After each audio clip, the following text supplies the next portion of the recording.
பருத்திவேலில் பிரியாமணியை வந்து பொன்வண்ணன் சார் அடிக்கிறாருன்னு அப்போ முதல்லே சொல்லிட்டேன். நான் கூப்பிட்டு பொன்வண்ணன் சாரை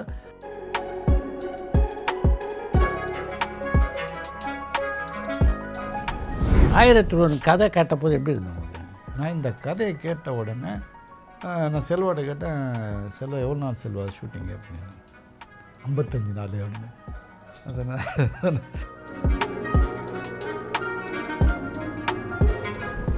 நைட்டு ஒரு 8 மணிக்கு ஃபோன் பண்ணார், சார் கொஞ்சம் வாங்க அப்படின்னாரு.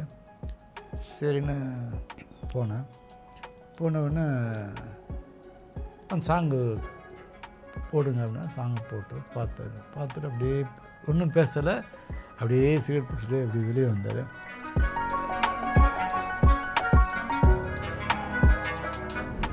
இனிமேல் நாங்கள் செட்டு போட்டு எல்லாம் ரெடி ஆகிடுச்சு.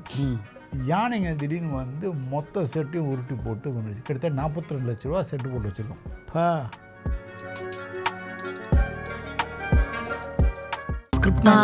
சொல்லியாச்சு இதெல்லாம் சொல்லியாச்சு. அப்போ என்னதான் மேம் சொல்றது? இதுக்கு மேல நம்ம ஒன்னும் சொல்ல வேணாம். நம்ம ஆளுங்க தானே நம்மள இவ்ளோ தூரம் சப்போர்ட் பண்ணி கூட்டிட்டு வந்தாங்க. அவங்களுக்கு தெரியாதா அவங்களோட பெஸ்ட் ஹாலிடேஸ் நம்ம கூட தான்? கரெக்ட் தானே? GT Holidays, South India's #1 travel brand.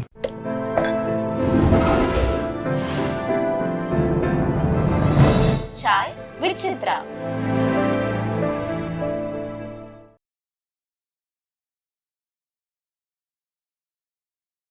But நடிகர்களை பொறுத்த வரைக்கும் 20 டேக் 28 டேக் ஆனாலும் தனக்கு வேண்டியது வராமல் விட மாட்டாங்க. அது ஒன்று சார். அதாவது நான் டிஃப்ரென்ஸ் சொல்கிறேன், நீங்கள் டைரக்ட் பண்ணுறீங்க, அதனால் உங்களுக்கு தெரியும்.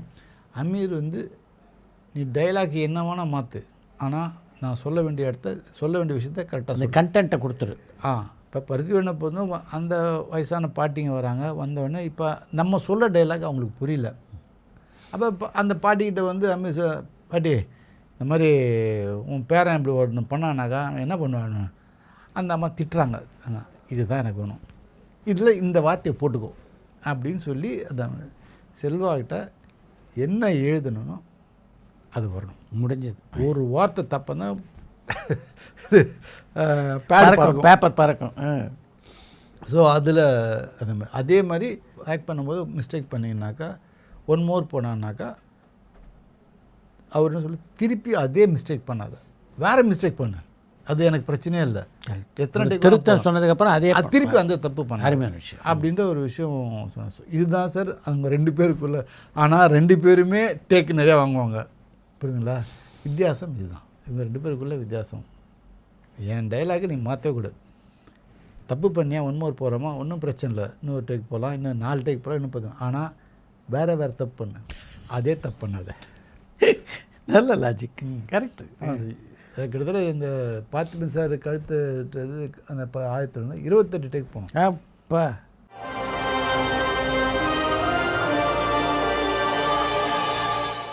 ஸோ அதுதான் சில விஷயங்கள் அப்படியே இந்த மைனூட்டாக பார்க்குற விஷயங்கள் தான். அதுதான் அது ஆடியன்ஸ் பார்ப்பாங்களா, இதெல்லாம் தெரியுமா அப்படின்ற நமக்கு கேள்வி இருக்கலாம். நம்ம மன நிறைவு தான்.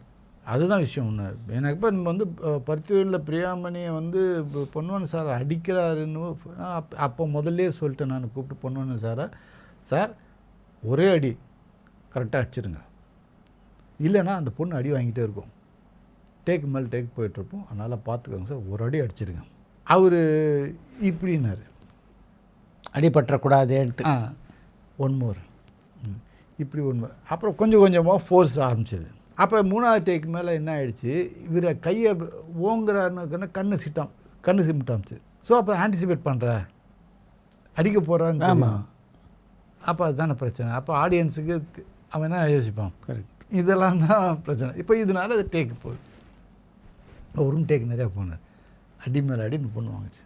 நான் சொன்னேன், பொண்ணு வந்தேன் சார், இது ஒரே அடி முடிஞ்சிருக்கும், அடிச்சுன்னா முடிஞ்சு போயிடுச்சு, நீங்கள் தான் இவ்வளோ அடிக்கு காரணம் நீங்கள். ஸோ அந்த மாதிரி பர்ஃபார்மன்ஸுன்னும் போது அது அந்த இது கரெக்டாக வரணுன்றது விஷயம். செல்வாவும் நடித்து காட்டுவாரா? செல்வா நடிச்சு காட்ட மாட்டேன். செல்வா நடிச்சு காட்ட மாட்டேன். நடிப்பில் திருத்தம் மட்டும்தான். திருத்தம் தான் என்ன பண்ணணும்னு சொல்லுவார். இப்போ ஆரம்பிச்சிருக்காரு, இப்போ கொஞ்சம் நான். ஆனால் அமீர் மாதிரி 100% நடிச்சு காட்ட மாட்டேன். சும்மா பேசிக்காக ஒரு இப்படி இருக்கணும்னு சொல்லிட்டு போயிடுவார், அவ்வளோதான். அமீர் வந்து 100% எல்லாமே இப்படி தான் இருக்கணும், இந்த டயத்தில் தான் எல்லாமே வரணும். அந்த மாதிரி இவருடைய ஸ்டைல் வேறு அவருடைய ஸ்டைல் வேறு. பட் அது எல்லாமே நமக்கு செட் ஆகிடுச்சு. நமக்கு இதுவாக இருந்தாலும் சரி அதுவாக இருந்தாலும் சரி ஒர்க் பண்ணும்போது ஒரு பிரச்சனையே இல்லை. அதே மாதிரி அவர் வந்து எனக்கு இப்போ அந்த சாங் ஒன்று எடுத்துட்ட உடனே ராமோஜி ஃபிலிம் சீட்டில் இருக்கும். சித்தாரா தாரா 2 ஹோட்டல் இருக்குது. நான் சித்தாரா ஹோட்டலில் இருக்கேன், தாரா ஹோட்டலில் எடிட்டிங்கு. நைட்டு ஒரு 8 மணிக்கு ஃபோன் பண்ணார், சார் கொஞ்சம் வாங்க அப்படின்னாரு. சரின்னு போனேன். போனவுடனே அந்த சாங்கு போடுங்க அப்படின்னா சாங்கு போட்டு பார்த்துட்டு அப்படியே ஒன்றும் பேசலை, அப்படியே சிகரெட் பிடிச்சிட்டு அப்படியே வெளியே வந்தார். வந்தால் மழை அப்படி தூர ஆரம்பிச்சிது. நான் இருங்க சார் போகலாம் அப்படின்னு, இல்லை போயிடலாம் அப்படின்ட்டு திடீர்னு என்ன தெரியல அப்படியே கட்டி பிடிச்சார். கிரேட். கட்டி பிடிச்சி இந்த மாதிரி ஒரு விஷயம் நான் பார்க்கல சார். இப்படி ஒரு அந்த என்ன ஒரு காம்ப்ளிகேட்டான ஏரியா, இடம் பத்தாமல் அதை தாண்டி வந்து இப்படி ஒரு பெர்ஃபார்மன்ஸ். அவர் சொன்ன வார்த்தை, நீங்கள் எனக்கு படத்தில் கிடச்சிருந்தீங்கன்னாக்கா நான் நேராக ஆஸ்காரில் போய் உட்காந்துருப்பேன். அருமையான தருணம் அப்படின்னாரு. செல்வா என்ன வாங்க செல்வா அப்படின்னா, இல்லை சார் அது உண்மை. நான் என்னைக்காச்சும் இது மாதிரிலாம் பேசியிருக்கேன்னா எனக்கு தெரியுது. அது எனக்கு ஒரு பெரிய அவார்டு கொடுத்த மாதிரி ஒரு பெரிய கிஃப்ட். சந்தேகம் எனக்கு அவங்களாம் இது மாதிரி பேசுகிறாரு. கரெக்ட். இப்போ சாரும் ரொம்ப பேச மாட்டார். ஆனால் அவர் ஏதோ சொன்னாருனாக்கா அப்போ அது ஒன்று பருத்திவீரன் பார்த்துட்டு ஒரு சொன்னார், பருத்திவீரா ரொம்ப நல்லா இருக்குது படம், சூப்பராக இருக்குது, நேஷ்னல் அவார்டு உண்டு போ அப்படின்னாரு. அது அமையல. பட் ஆனால் எனக்கு அதுவே பெரிய ஒரு அவார்டு தானே. எனக்கு சொல்லாதவங்க சொல்கிறாங்க கொடுக்கப்படணும்னு நினைக்கிறாருல. ஸோ அதுதான் அது விஷயம். அது என்னவோ எனக்கு அமைஞ்ச படங்களோட டைட்டிலும் அப்படி தான் இருக்கும். என்ன 1001 தனி ஒருவன்ற உன் பேர் வச்சுக்கிட்டு உனக்கு வச்சுக்கிட்ட மாதிரியே பேர் வைக்கிற அப்படின்னு சொல்லுவார். இதெல்லாம் தான் நமக்கு ஒரு பெரிய கிஃப்ட்டு நமக்கு. ஸோ அது என்னவோ திடீர்னு ஃபோன் பண்ணார். அது வரைக்கும் இல்லாத ஆசை எனக்கு அப்போ வந்துச்சு.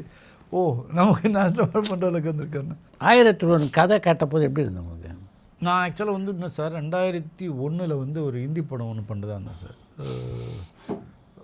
ராஜஸ்தானில் ஒரு என்ன சொல்லுவாங்க, ஒரு சமூகம் இருக்குது, கோலின்னு பேர், இந்த சமூகத்து பேர் கோலி. அந்த கதையை ஒன்று பண்ணுறதா இருந்தோம். இந்த மாதிரி ஒரு டார்க் ஸ்கிரிப்டு, ஒரு ரொம்ப பியூட்டிஃபுல்லான ஒரு கதை அது. ஆனால் அன்றைக்கி அன்ஃபார்ச்சுனேட்லி அது பண்ண முடியாமல் போயிடுச்சு. நான் இந்த கதையை கேட்ட உடனே நான் செல்வாட்ட கேட்டேன், செல்வா எவ்வளோ நாள் செல்வா ஷூட்டிங்கு அப்படின்னு. 55 நாள் அப்படின்னு நான் சொன்னேன். செல்வா பொதுவாக எல்லோரும் வந்து ஒரு தின்னான லைனை வச்சு ஷூட் பண்ணும்போது கொஞ்சம் எக்ஸ்ட்ரா ஆகும், அடுத்து ஜாஸ்தியாகும், அது ஒரு நார்மல். இது லைனே திக்காக இருக்குது, இதுக்கு மேலே ஒன்று நம்ம இது ப்ரெசன்டேஷன் ஒன்று இருக்குது, அதை எடுக்க போகிறது ஒன்று இருக்குது. இதெல்லாம் தாண்டி பார்த்தீங்கன்னாக்கா நீங்கள் நினைக்கிற வேலை நடக்காது. உங்களுக்கு அப்போயே தெரிஞ்சிச்சு அந்த நாளில் முடிகிற படம் இல்லை? 220 நாள் சொன்னேன் சார் நான். அப்போவே சொன்னீங்க 220 நாள் ஷூட். நான் இப்போயே சொல்லுவேன் சார், இதையும் நீ வந்து 4 times டேட்டை ஃபிக்ஸ் பண்ணிவிட்டு இந்த டேட்டில் முடிக்கிறேன்னு சொன்னால் முடியாது. அதுவாக போய் நிற்கும். இந்த படம் அப்படி தான் இருக்கும், அப்படி தான் நடக்கும். அதுவாக போய் ஒரு இடத்துல நிற்கும். அப்போ நம்ம முடிச்சுக்கணும், படம் முடிஞ்சிச்சுன்னு நினைக்கணும். ஸோ அப்படி தான் நடந்தது. 280 நாள் பண்ணோம். ஆமாம், அந்த படம் ட்ரை பண்ணுவோம் சார் அப்படின்னப்பல. சரி ட்ரை பண்ணுவோம், ஒன்றும் பிரச்சனை இல்லை அப்படின்னோம். அது ராத்திரி பகல் அப்படி ஒரு உழைப்பு. எல்லாருமே பல கஷ்டங்கள் இது எல்லாருக்குமே நடக்கும். இது சினிமாவில் எல்லாருமே சொல்கிறது தான், கஷ்டப்பட்டு. ஆனால் இதில் ஏன் நான் கஷ்டம்னு சொல்கிறேன்னாக்கா, இப்போ நமக்கு ஷூட்டிங் பேக்கப் ஆகிறதுக்கு ஒரு ரீசன் இருக்கும், ஏதோ ஒரு ரீசன். உடம்பு சரியில்லை, ரொம்ப ஒஸ்ட்டு கேஸ் பார்த்திங்கன்னா கேமரா பிரச்சனை, ஏதோ ஒன்று நடக்கும். அது எந்த காரணமும் இல்லை, அது இல்லாமல் வேறு ஒரு புதுசாக ஒரு காரணம். அதனால தான் நாங்கள் நிறையா நாள் பேக்கப் பண்ணியிருக்கோம். ஒன்றுமே இல்லை, நாங்கள் செட்டு போட்டு எல்லாம் ரெடி ஆகிடுச்சு. யானைங்க திடீர்னு வந்து மொத்த செட்டையும் உருட்டி போட்டு வந்துடுச்சு. கிட்டத்தட்ட 42 லட்ச ரூபா செட்டு போட்டு வச்சுருக்கோம். நாங்கள் ஷூட்டிங் ஸ்பாட்டுக்கு போகிறோம், ரோடெல்லாம் வெள்ளை வெள்ளையாக இருக்குது. என்னடா வெள்ளை வெள்ளையாக இருக்கேன்னு பார்த்தாக்கா, இன்னும் அங்கங்கே ஃபுட் பிரிண்ட் மாதிரி வெள்ளையாக வெள்ளைன்னு பார்த்தா யானை அங்கே வந்து அது அப்படியே சுருட்டு போட்டு தூக்கி போட்டு. சரி திருப்பி செட்டு போட்டோம், போய் உட்காந்தோம். மழைனா மழை, அவ்வளோ மழை. சரி வெயிட் பண்ணி எடுக்காம சம்பந்தமே இல்லாமல் ஒரு டிசம்பர் 25 நாங்கள் இந்த இப்போ முதலியார் குப்பம்னு இருக்குது, இந்த பக்கம் கடல், இந்த பக்கம் பேக் வாட்டர், நடுவில் வந்து மண் இருக்கும். ஸோ அங்கே தான் கிளைமேக்ஸ் ஷூட் பண்ணோம். அது தேடி பிடிச்சி தான் அந்த இடத்துக்கு போகணும். ஸோ அங்கே போகிறோம்.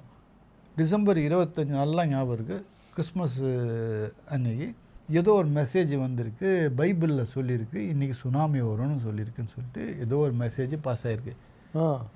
நாங்கள் 2000 ஜூனியர் ஆர்டிஸ்ட், எங்களுக்கு வந்து டக்குன்னு நாங்கள் போய் கிராஸ் பண்ண முடியாது. நாங்கள் எப்படி கிராஸ் பண்ணாக்கா போட் இருக்கும், போட்டில் தான் நாங்கள் கிராஸ் பண்ணி ஆகணும், அந்த மாதிரி ஒரு பொசிஷனு. ஸோ நான் இது வந்து அப்போது ஜூனியர் ஆர்டிஸ்ட் 2-3 பேர் பேசியிருந்தாங்க. பார்த்தேன்னாக்கா மெசேஜில் பார்க்குறாங்க, இது மாதிரி தயான்னு கொடுத்து வாங்கி பார்த்தேன்னாக்கா இன்றைக்கி சுனாமி வரும் அப்படின்ட்டு பைபிள் சொல்லியிருக்கு. அன்றைக்கி வந்து ஆக்சுவலாக ஹைடைடு. நான் இம்மிடியட்டாக நான் அங்கேருந்து நுங்கம்பாக்கம் வானிலை ஆராய்ச்சி நிலையத்துக்கு ஃபோன் அடித்து நான் கேட்குறேன், சார் ஏதாச்சும் நேச்சுரல் கலாமிட்டி ஏதாச்சும் இது இருக்கா, ப்ரிகாஷன் ஏதாச்சும் இருக்கான்னு.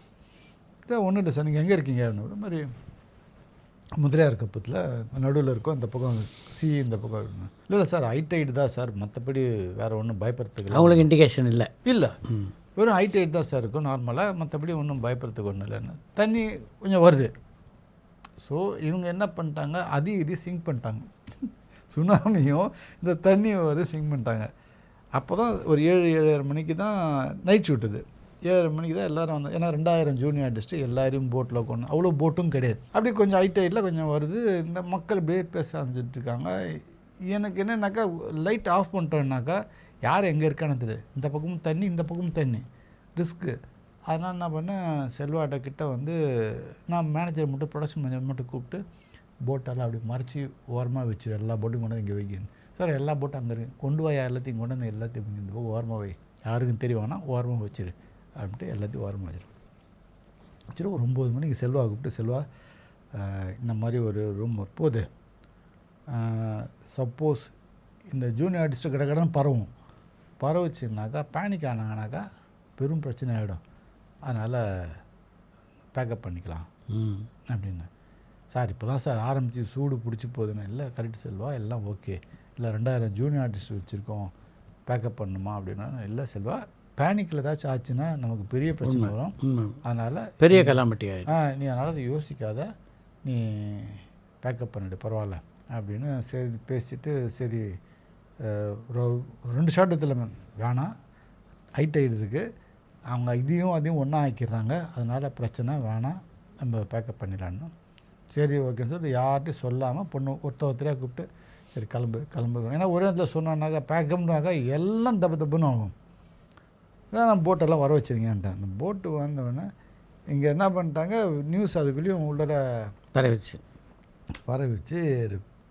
பேக்கப்பு அப்படின்னு சொல்கிறதுலும் எல்லோரும் யார்கிட்ட பேக்கப்னு சொல்லாமல் எல்லோரும் கிளம்புங்க அப்படின்னு சொல்லிக்கிட்டு இருக்கோம். அதுக்குள்ளேயும் ஒரே கேஸ் ஆகி அவனுக்கானோ இவனுக்கானோ எல்லாம் கத்த ஆரம்பித்தாங்க. இந்த கத்தலில் என்ன பண்ணிட்டாங்க, லைட்டு ஜென்ரேட்டர்லாம் கரையை தாண்டி அந்த பக்கம் இருக்குது, கேட்காது அவ்வளோ சீக்கிரத்தில். அவங்க என்ன பண்ணிட்டாங்க, லைட் பண்ணிட்டாங்க. லைட் ஆஃப் பண்ணினா பெரிய சத்தம், ஒரே கலாட்டா அப்படின்னு பயந்துக்கிட்டு. அதாவது 20 பேர் ஏற வேண்டிய போட்டில் 40 பேர் ஏறுறாங்க. எஸ்கேப் ஆகிடும். நைட்டு எதுவுமே தெரியாது. வேணும் கஷ்டப்பட்டு நான் சொல்கிறேன், ஒன்றும் இல்லைங்க, உங்களெல்லாம் அமுச்சிட்டு தான் கடைசியாக தான் நாங்கள் போவோம், நீங்கள் கவலைப்படாதீங்க அப்படின்னாக்கா. சாப்பாடு வேறு வந்துச்சு. சாப்பாடுக்குன்னா யார் உயிர் முக்கியமாக சாப்பாடு முக்கியமானு சொல்லிட்டு எல்லாம் அடித்து பிடிச்சி எல்லாம் ஏறி அந்த கரையில் போயிட்டாங்க. அந்த கரைக்கிட்ட போகும்போது ஏதோ ஒரு போட்டு மட்டும் கவுந்துருச்சு, ஆனால் ஆளுக்கு ஒன்றும் ஆகலை, எல்லாம் சேஃப் ஆகிட்டாங்க. ஸோ நாங்கள் போகும்போது சொன்னால் எத்தனை பேர் ஏறிங்க, யார் யார் ஏறிங்க, அவங்க ரிலேட்டிவ் உங்களை ஃப்ரெண்டு யார் இருந்தானாக்கா அவங்க நல்லா ஞாபகம் வச்சுக்கோங்க அப்படின்னு சொல்லி தான் அனுப்பிச்சு கடைசியாக போட்டில் தான் நானும் செல்வாங்க எல்லாம் கிளம்பி போய் இறங்கும். சரி இறங்கிட்டு என்ன அது சம்மந்தமே இல்லாமல் ஒரு பேக்கப் பண்ணுறோம், தேவையில்லாமல் ஒரு ரூம் வரும், சரி விடுங்க, அது பேனிக் ஆச்சுன்னா பெரிய இஷ்யூ ஆகும்னு சொல்லி விட்டு சரி காலம்புரை 7 மணிக்கு வேறு சீனை ஆரம்பிச்சிடலாம் அப்படின்னு சொல்லிட்டு சொல்லியாச்சு. ஓகேன்னு சொல்லி காலம்புரை 5:30 மணிக்கெலாம் ஏஞ்சி ஜூனியர் ஆர்டிஸ்ட்லாம் வர சொல்லிட்டுங்க. அவங்களாம் ஜூனியர் ஆர்டிஸ்ட்லாம் மகாபலியில் ஸ்டே பண்ணியிருக்காங்க, நாங்கள் மரக்காண்டில் ஸ்டே பண்ணியிருக்கோம். சரி எல்லோரும் வர சொல்லுங்கன்னா எல்லாம் ரூமுக்கு போனாங்க. ஒருத்தர் இல்லை, எல்லாம் நைட்டே பஸ்ஸை பிடிச்சி சென்னைக்கு வந்துட்டாங்க. போனோன்னாக்கா சார் யாரும் வரலையா சார், வந்தவங்களாம் எதுவும் பாக்ஸ் எடுத்துகிட்டு போனாங்க அப்படின்னு ஹோட்டலில் சொல்கிறாங்க. என்னையா சொல்கிறேன்னு போய் பார்த்தேன்னாக்கா ஜூனியர் ஆர்டிஸ்ட் கூப்பிட்டேன்னா, சார் அவங்களாம் நைட்டே போயிடும், என்ன ஒரு ஷூட்டிங் வச்சுக்கிட்டு இருக்கோம், நீங்கள் இது மாதிரி சொல்கிறீங்க அப்படின்னு. நான் சார் பண்ண முடியும், எல்லோரும் பயந்துட்டு ஓட்டாங்க, ஒன்றும் பண்ண முடியாதுன்னு. ஸோ ஷெடியூல் பேக்கப் பண்ணிட்டு வரோம். வந்து திருப்பியும் அந்த சீனை கண்டினியூ பண்ண ஒரு வாரம் 10 நாள் கழிச்சு திருப்பி வரும். அந்த பாதிப்பு அந்த வருஷம் வந்து இல்லை சார் அது வரல. யாரோ அந்த மெசேஜ் போட்டு விட்ருக்காங்க, அந்த மெசேஜை பார்த்துட்டு பைபிளில் போட்டிருக்கு அதில் போட்டிருக்குன்னு பயமுறுத்தி இல்லாத இஷ்யூ ஆகிட்டாங்க. ஸோ அது அன்றைக்கி 2000 பேர் ஜூனியர் அத்தனை பேர் திருப்பி பஸ்ஸு, அவங்க யாரும் பஸ்ஸெல்லாம் எதிர்பார்க்கல, அவங்கவுங்க என்ன வண்டி கிடச்சோ பிடிச்சி சென்னை கிளம்ப பயம் தானே சார். அது யாருக்காக இருந்தாலும் இருக்கும். சரி அது போயாச்சு, எல்லாம் பண்ணியாச்சு. அதுக்கப்புறம் திருப்பி ஒரு 10 நாளுக்கு அப்புறம் திருப்பி வரோம். திருப்பி வந்துட்டு ஹீலியன் பலூன் கொண்டாந்து வச்சுருக்கேன். அது காற்று அடிச்சு அந்த பலூனு உடஞ்சி பல்பெல்லாம் உள்ளே உடஞ்சிச்சு. அது தெரியாது. ஷூட்டிங் ஸ்பாட்டுக்கு போனால் பலூனு கீழே நிற்குது. என்னன்னாக்கா இதாகிடுச்சு, ஷூட்டிங் பேக்கப் பண்ணி. இந்த மாதிரி நம்ம எதிர்பார்க்காத விஷயங்கள் சம்மந்தமே இல்லாமல் இப்படிலாம் தான் பேக்கப் பண்ணணுன்றதெல்லாம் இல்லாமல் எதுக்கோலாம் ஆச்சு. அந்த மாதிரி அப்படி ஒரு பெரிய இழிவை போட்டு தான் அந்த படத்தை கஷ்டப்பட்டு அது முடித்தது. ஸோ அதனால தான் அந்த கஷ்டம்னு இல்லை, எல்லாருக்குமே எல்லா படமும் கஷ்டம்தான். இந்த மாதிரி விஷயங்கள்லாம் அவங்க பார்க்காத இது தான். ஸோ அப்படி போய் அந்த படத்தை முடித்தது. இந்த 1001 சரி 2ஆம் உலகம் சரி பார்த்தீங்கன்னா இந்த பட்ஜெட்டை தாண்டி போன படங்கள். நீங்கள் எதனால் இதெல்லாம் ஆகுதுன்னு நினைக்கிறீங்க? சரியான திட்டமிடல் இல்லாததா இல்லை தற்செயலாக நடக்குதா?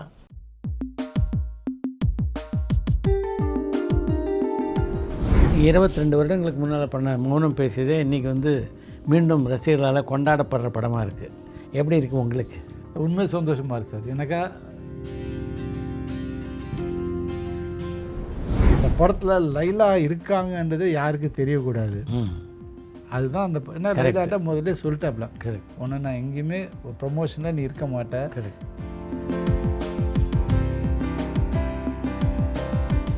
இப்போ மோகன்ராஜாவோட நீங்கள் பணியாற்றிய 2 படங்களில் வேலைக்காரன் திரைப்படமும் இது மாதிரி தான் நீண்ட நாட்கள் படப்பிடிப்பு நடந்த ஒரு படமாக அமைஞ்சது இல்லையா? ஆமாம் சார். அதுக்கும் இதுதான் காரணமா? இல்லை, அதுக்கு என்னென்ன வேலைக்காரனை பொறுத்த வரைக்கும் சார் என்னன்னாக்கா